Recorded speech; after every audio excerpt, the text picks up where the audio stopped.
satu, berarti variabel dualnya harus cuma satu. Kemarin di kelas reguler yang pas kuis, pada saat kuis banyak salahnya itu di sini. Ini ditulis Y1, Y2 dan Y3. Jadi bentuk dualnya aja udah salah. Nge-solve ini kan sulit nih ya. Nge-solve simplex pakai ini tuh sulit teman-teman. Dicoba aja kalau boleh di rumah. Di rumah. Kalau kayak gini, kira-kira mudah nggak? Maksimum dari 25Y dengan Y-nya ada berarti Y1 di sini lebih dari sama dengan 2, Y1 di sini berarti lebih kecil dari sama dengan 7/4. Ini 7/4 kan? Bukan 7/4. Di sini Y1-nya lebih dari sama dengan 5/3. Bu, itu bukan 4/4. Oh iya, 4/7. 4/7. Jadi 4/4.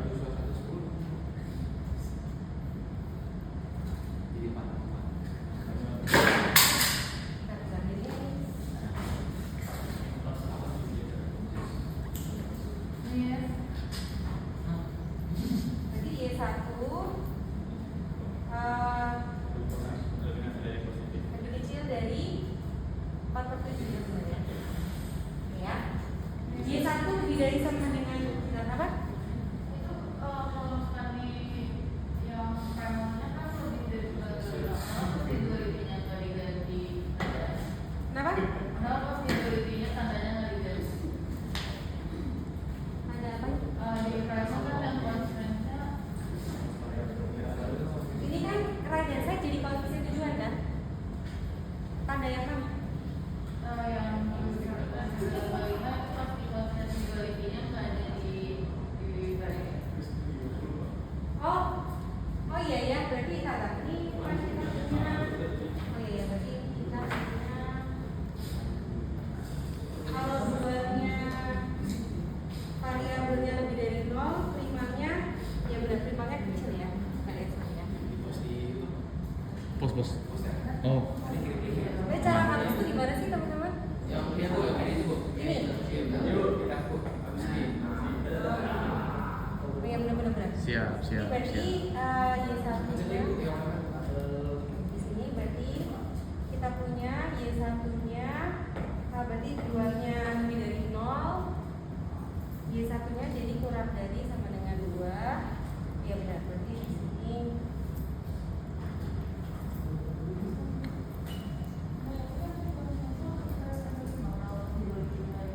kurang dari sama dengan ini kan maksudnya Nafla?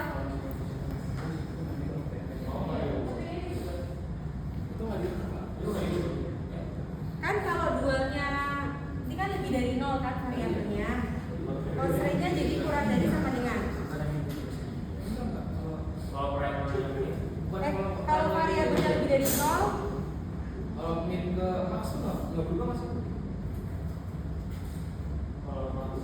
kita lihat cicit dulu. Iya, yang berubah kalau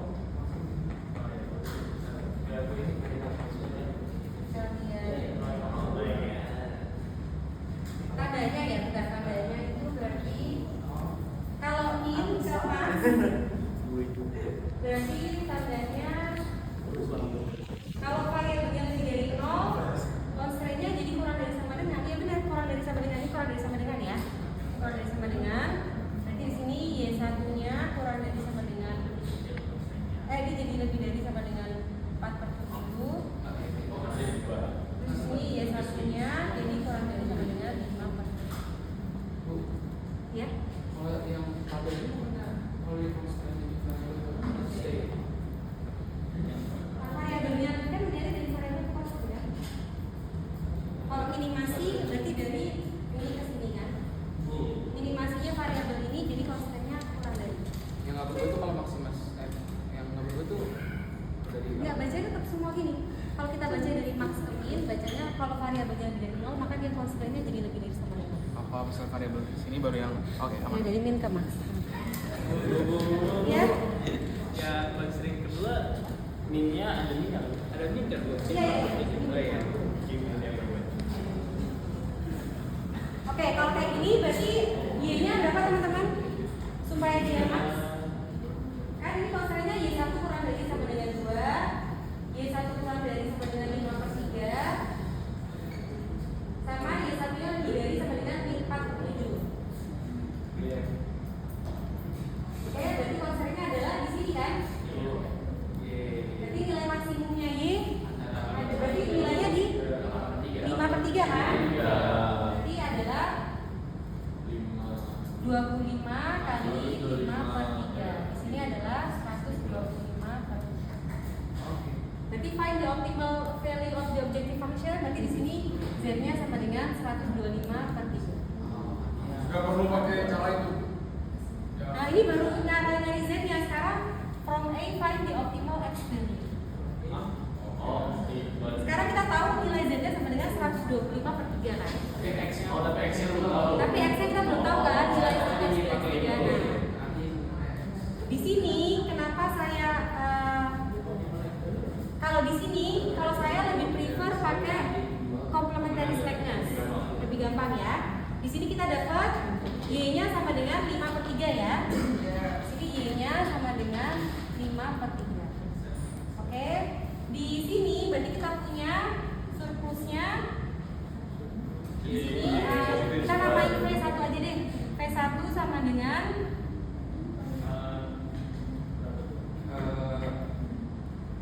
10 dikurangin 25/3 ya. Pokoknya 10 dikurangin 25/3 ada nilainya kan berarti? 10 kurangin 25/3. Di V2 dia juga ada nilainya ya. Ada nilainya 4 plus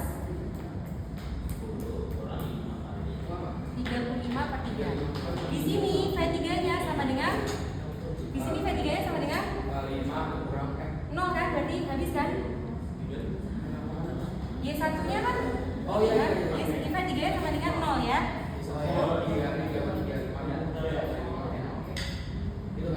Hah? Y1-nya kan 5/3. Berarti di sini habis kan? Binding kan ini? Binding kan? V3 sama dengan 0. Oke? 5/3 kali 3 5 terus kali 5 kan? Alasannya itu kan? Apa? Iya, 0. Di sini berarti V dikalikan X ya. V dikalikan X ya. V1 kalikan X1, V2 dikalikan X2, V3 dikalikan X3 harus sama dengan 0. Oke, berarti di sini X1-nya sama dengan 0, X2-nya sama dengan 0, X3-nya lebih dari sama dengan 0. Berarti kalau kayak gitu X1-nya 0, X2-nya 0, X3-nya bernilai. Sekarang slack-nya bernilai nggak kira-kira? Enggak.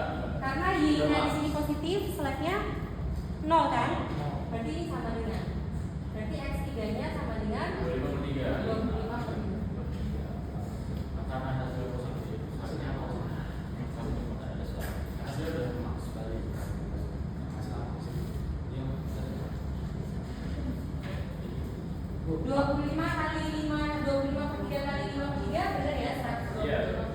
Bu, maaf Bu, saya nggak ngerti kenapa hasil akhirnya jadinya X3 lebih dari 5/3 bukan X3.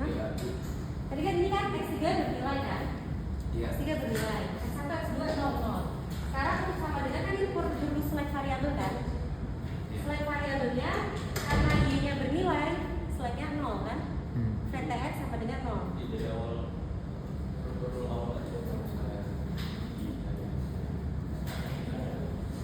Izin ya Bu? Iya. Ini kira-kira yang lain gimana nih? Hah?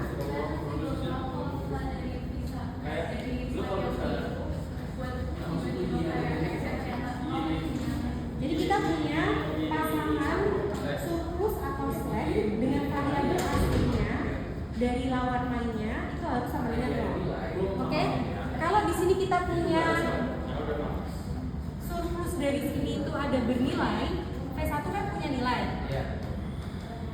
Dikalikan sama variabel asli dari primalnya X. Kalau ini sama dengan 0, maka kalau ini udah bernilai, X1-nya boleh bernilai nggak? Enggak kan? Berarti X1-nya sama dengan 0. V2 bernilai, X2 berarti harus sama dengan 0. Di sini V3-nya 0, berarti X3 bisa bernilai atau 0. Y sama dengan 0 kan.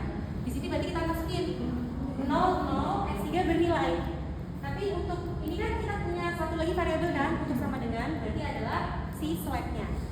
Karena dia Y-nya bernilai, berarti pasangannya select-nya pasti 0. Oh, ini ya Bu, kalau misalnya tadi ada V4 X4 berarti.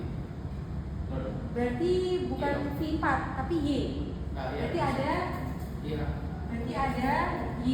Y kali select-nya S1.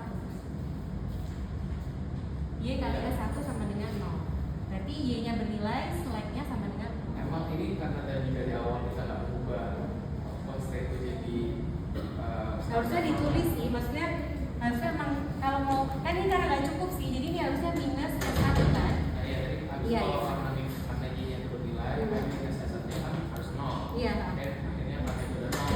Tengah jadinya. Oke, kelas 1 ya teman-teman. Ini kalau misalnya masih belum ngerti, ini masih kuis, berarti dikejar ya sebelum UTS. Kita udah banyak latihan soal, silahkan lagi di follow through di rumah. Untuk soal-soal ini udah banyak. Satu lagi adalah shadow price. Jadi apa itu shadow price? Ini saya hapus ya. Oke, jadi apa itu shadow price? Shadow price itu adalah si Y-nya ya. Shadow price itu adalah nilai dari Y-nya. Oke, berarti kita punya di sini misalkan Udah masih kan? Kan lagi. Oke, misalkan gini ya teman-teman, kita punya permasalahan seperti ini. Terus kita udah dapat dualnya. Di sini dualnya itu adalah nilainya kita dapat Y-nya sama dengan 1,83 sama 0,667. Oke? Kita dapat ya, saya ulang ya teman-teman ya. Siap. Dari punya permasalahan primal, terus kita punya dual, dapat Y1 sama dengan 1, Y2 sama dengan 1,83 dan Y3 sama dengan 0,667. Itu artinya apa? Itu artinya shadow price. Oke, berarti saya tulis di sini. Oke, saya tulis di sini. Oh, ini udah bisa nih. Screen kemarin. Tadi Y1 sama dengan Y1 sama dengan 1, Y2 sama dengan 1,8 ya. Y3 sama dengan 0, sekian ya. Nah, itu artinya apa? Di permasalahan optimasi kan kita punya constraint nih ya. Constraint yang berkaitan dengan sumber daya yang terbatas. Sumber daya yang terbatas. Misalkan kita punya sumber daya fabrik sebanyak 3 lembar kain. Kita punya 6 labor hours sama kita punya 18 jam machine capacity. Apa arti dual problem? Jadi dual problem itu adalah kalau kita mau ningkatin ini sebanyak 1 unit, misalkan dari 3 lembar kain menjadi 4 lembar kain, itu akan menambah atau tidak ke fungsi tujuan. Jadi kalau kita punya constraint pertama Y sama dengan 1, berarti kalau kita naikin dia menjadi 4, nilai fungsi objektif tujuan ini akan bertambah sebanyak $1 misalkan ya, tergantung satuannya. $1. Kalau dari 6 mau ke 7, berarti dia akan menambah sebanyak 1,8. Kalau let's say Y3-nya 0, berarti nambah machine capacity kira-kira nambah keuntungan nggak? Enggak, berarti tidak menguntungkan, nggak perlu. Machine capacity-nya mau ditambahin sebanyak apapun nggak ngaruh, nggak akan nambah fungsi objektif tujuan. Berarti nggak usah ngapain gitu kan? Sekarang kan gini kan problemnya di dunia nyata, kita punya sumber daya terbatas. Dilemanya adalah apakah kita mau dengan memperbanyak effort atau dengan memperbanyak sumber daya tadi, pertanyaannya apakah itu menguntungkan gitu. Jadi itu adalah ke manajerial aplikasinya, managerial decision kalian. Dualitas ini mempengaruhi ke managerial decision kalian.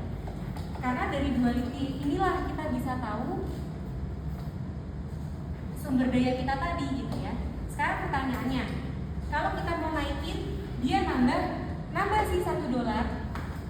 Tapi kalau naikin sumber daya perlu biaya nggak? Perlu ya. Sekarang ada pertanyaan lanjutan. Kalau kalian udah bisa memahami ini, pertanyaannya sekarang, misalkan biaya nambah kain itu adalah $0,5. Keputusannya tetap nambah atau enggak? Tetap, karena masih ada selisih kan? Tapi kalau biayanya ternyata $1,5, enggak ya? Karena biaya satunya cuma sama dengan 1. Jadi penambahan 1 lembar kain cuma nambah $1. Tapi kan dengan nambah sumber daya ada biaya. Kalau biayanya masih di bawah $1, berarti kita tetap bisa kita tambah. Oke, kalau di Y2 nambah jam ya, kita kan punya labor hour 24 jam. Misalkan kita taruh di constraint awal 6 jam doang. Kita mau naikin ke 24 jam, kira-kira menguntungkan atau enggak? Setiap nambah jam itu 1,8. Tapi untuk menambah pekerjaan, berarti kan kita perlu nge-hire orang misalkan ya. Let's say biayanya $1. Berarti nambah atau enggak? Nambah ya. Kalau ternyata biayanya mahal untuk nge-hire orang baru, enggak ya, gitu ya teman-teman ya. Itu adalah shadow price. Jadi ya, saya ulang lagi ya. Primal sama dual ini adalah untuk managerial decision kalian. Oke? Dual price itu menunjukkan shadow price. Nilai dari Y1 yang tadi kita cari itu untuk apa? Itu untuk shadow price. Shadow price itu adalah penambahan setiap 1 unit constraint, dia nambahnya sebanyak berapa ke fungsi tujuan. Itu ya. Jadi nambah 1 unit kain menjadi 4 misalkan ya, itu nambahnya sebanyak $1. Tergantung satuannya ya, tapi ya teman-teman ya. Kalau ini 6 jam dia nambahnya $1,8. Ini nambah. Oke, nambah ke fungsi tujuannya. Misalkan di fungsi awalnya $10 gitu ya, berarti nambah 1 unit kain dia akan jadi $11 ya. Kalau dia nambah 1 jam pekerjaan, dia jadinya 11,8. Oke, tapi tadi ya, kalau ada biayanya pertimbangin lagi, pasti ada biaya sih. Untuk menambahkan constraint dia biasanya ada biaya ya. Misalkan tadi dia shadow price 1, kasus saya menambahin X1 dari sama dengan 3 itu tambah 1 jadi 4 misalnya. Berarti Y1 saya dijual. Kan X1 itu 3 gitu kan. Kalau misalnya tadi saya tambah X1 gitu jadi 4, shadow price saya jadi naik ke 1. Y1 saya jadi naik 1 gitu. Enggak, shadow price enggak. Shadow price itu yang satunya. Shadow price ini adalah nambah ke berapa nambah fungsi objektif tujuan. Jadi kalau nambah 1 jadi 1, Karena maksimasi, kalau minimasi jadi berkurang. Jadi kalau misalnya saya nambah di X1 di objective function yang Bukan nambah di X1, nambah di constraint-nya. kalau saya nambah di constraint-nya di objective function yang duality-nya tambah 1. Iya. Kalau tambah berarti ini 1 tambah apa itu objective function. Ini ya, contoh yang di slide ya teman-teman ya. Contoh yang di slide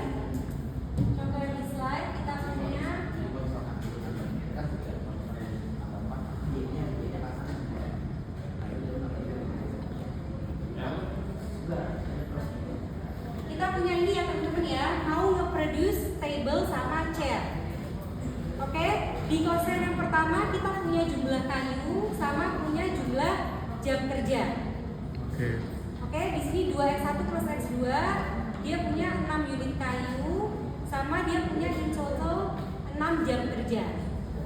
Di sini shadow price-nya itu sama dengan 1,5 sama 0. Di sini ya ada 0 nih teman-teman ya. Y1 sama dengan 1,5 dan Y2 sama dengan 0. Oke? Y1 sama dengan 1,5 dan Y2 sama dengan 0. Ini ya, Y1 sama dengan 1,5 dan Y2 sama dengan 0. Y1 sama dengan 1,5 dan Y2 sama dengan 0. Oke? Di sini berarti kalau kita mau nambah 1 unit kayu, sini jadi berapa sih? Kita punya Z awalnya adalah 9 ya. Kalau Y1 nya sama dengan 1,5, berarti kita lihat ya. Kalau dia jadi 7 di sini, kita tambahin 1 unit kayu, maka dia akan naik sebesar 10. Oh, hasil totalnya. Kalau nambah labor hours, ngaruh nggak ternyata? Nggak akan ngaruh ke. Karena ini maksimasi ya, tapi kalau minimasi ya must be quiz. Masuk shadow price. Oke ya, berarti kita quiz ya. Jadi I-nya itu yang 1,5 sama 0 itu dapat dari mana? Iya, 1,5 sama 0 berarti dapat dari mana? Quality. Duality dari sini ya. Bagian iya. Ini saya kasih tahu ya teman-teman ya. Di kelas kemarin, kelas reguler kemarin, saya udah ngeluarin soal tadi. Jadi conversion sama hitung Y-nya. Kalau di kelas ini saya gilir. Jadi kalian nggak ada hitung Y, tapi kalian mendefine shadow price. Nah, kita nggak ngitung ini, tapi kita ngitung shadow price. Iya. Oh, iya. Y-nya udah tahu, Y-nya udah Oh given. iya. Oh. Y-nya udah given, kalian bisa mendefine shadow price. Lebih gampang harusnya ya. Mendefine shadow price doang ya. Ini tadi. Nah, di kelas besok tengah-tengah. Kalau di tes tergantung nasib kalian dapat yang mana ya. Buat shadow price itu cuma tinggal kayak Shadow price cuma ini doang. kayak X1 ditambah X2 tapi ditambah Iya, sangat cuma ini doang. Sekian, terima kasih.